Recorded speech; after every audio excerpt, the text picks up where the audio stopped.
Non mais c'est fou la technologie. Regardez-moi un peu ces couleurs.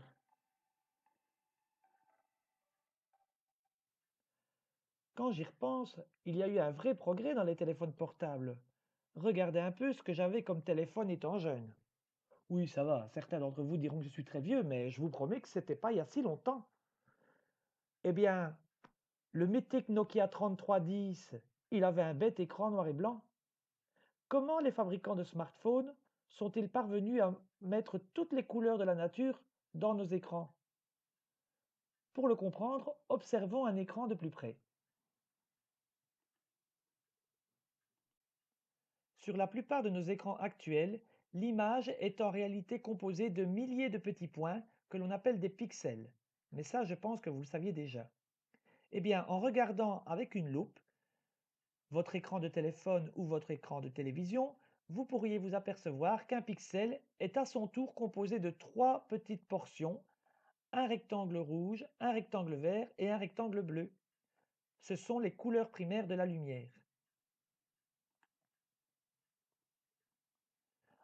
Sur la photo que vous voyez à présent, on observe à nouveau l'alignement rouge, vert et bleu qui permet de créer toutes les couleurs désirées.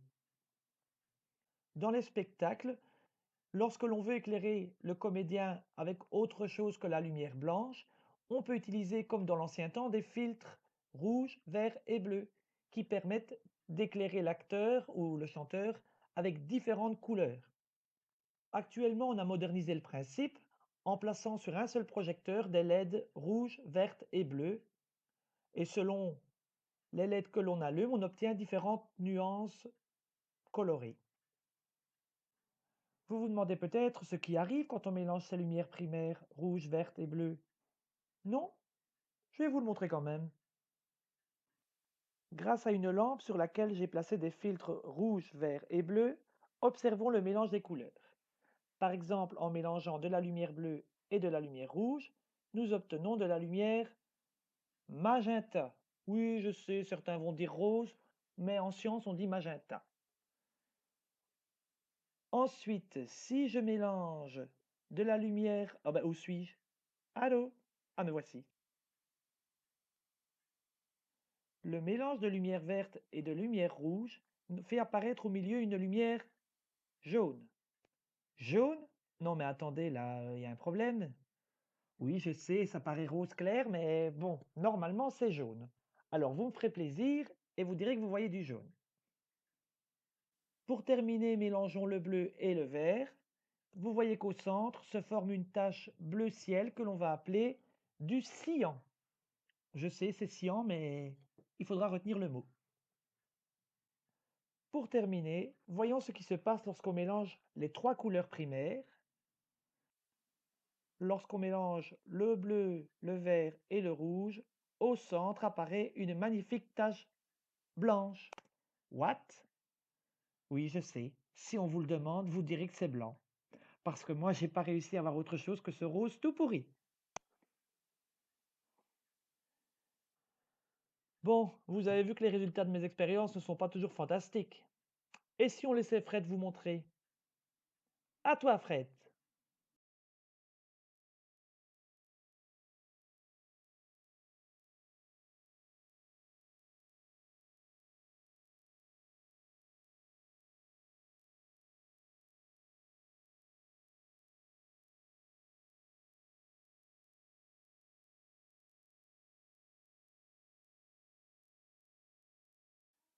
Toutes ces couleurs, on peut s'amuser à les mélanger et on va obtenir les belles couleurs de l'arc-en-ciel. Tu vas voir, on fait l'expérience. Maintenant, Marcel allume les lampes vertes. Waouh, maintenant allume les bleus. Oh, oh, et maintenant, on va mélanger le bleu et le rouge. Ça va me donner un beau tablier magenta. Maintenant, le rouge et le vert, ça nous donne quoi? Un tablier jaune. Et si maintenant je mélange le rouge, le vert et le bleu, ça me donne quoi? Un tablier blanc. Et pour faire apparaître toutes les couleurs, je cache avec mes mains l'un ou l'autre des trois projecteurs. Maintenant que vous avez vu, grâce à Fred, que le mélange de lumière verte et rouge donnait bien de la lumière jaune, mais aussi que le mélange des trois lumières primaires, rouge, verte et bleue donnaient bien du blanc, nous pouvons continuer notre cours et compléter la feuille. Complétons donc l'activité 10 en page 20. Alors, si l'on regarde un écran plat à la loupe, que constatons-nous? Nous verrons que les pixels sont eux-mêmes formés de petits rectangles rouge, vert et bleu, qui sont les couleurs primaires de la lumière. Donc, chaque pixel de l'image est formé de 3 rectangles, rouge, vert et bleu. Ensuite, nous avons vu, grâce à mes expériences merveilleuses et aux petits coups de main apportés par Fred, que le mélange de ces 3 lumières primaires donne d'autres couleurs. Par exemple, en mélangeant le bleu et le vert, on obtient du cyan, qui correspond à peu près à du bleu ciel.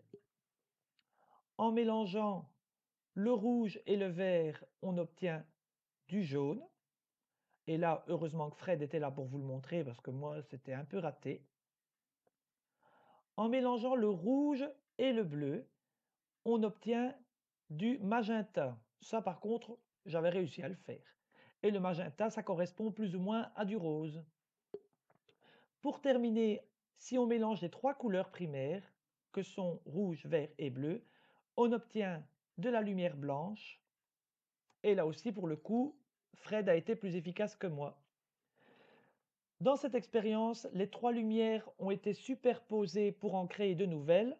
On parle de synthèse additive. La prochaine fois que nous nous retrouverons en classe, j'aimerais que vous ayez colorié ces ensembles qui représentent les différents mélanges de lumière.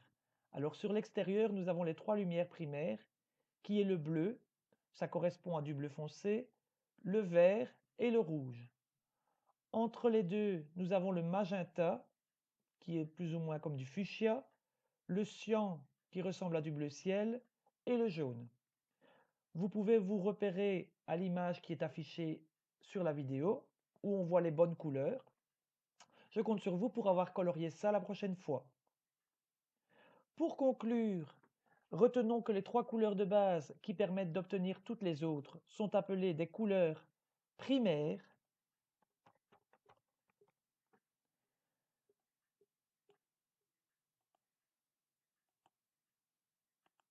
tandis que le cyan, le magenta et le jaune que l'on obtient en mélangeant d'autres lumières sont appelées des couleurs secondaires.